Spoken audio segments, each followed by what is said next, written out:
আমার মনে হয় যে দে আর মিসগাইডেড। তার কারণ আপনি এখানে যতই আন্দোলন করুন, সুপ্রিম কোর্টের ভার্ডিক্ট একমাত্র সুপ্রিম কোর্টেই চেঞ্জ হতে পারে। সুপ্রিম কোর্টের ভার্ডিক্ট কখনো আন্দোলনের মধ্যে দিয়ে, কখনো কোনো নেতার উস্কানিতে, কোনো নেতা বিপথে চালনা করার জন্য সুপ্রিম কোর্টের ভার্ডিক্ট চেঞ্জ হতে পারে না। Teacher should be back to their school. টিচারের ব্যাপারে আমরা এটাই বলবো যে টিচার আন্দোলন নয়, স্টুডেন্টদের পড়ান।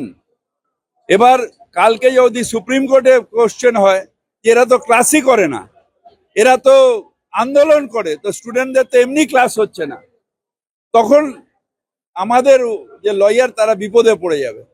তাই এখনো আর্জি করছি, সল্টলেকের মানুষের অসুবিধা করে, বিধাননগরের রাস্তাগুলো দখল করে অসুবিধা না করে আপনারা যান এই কেসে, ভরসা রাখুন মুখ্যমন্ত্রীর ওপরে।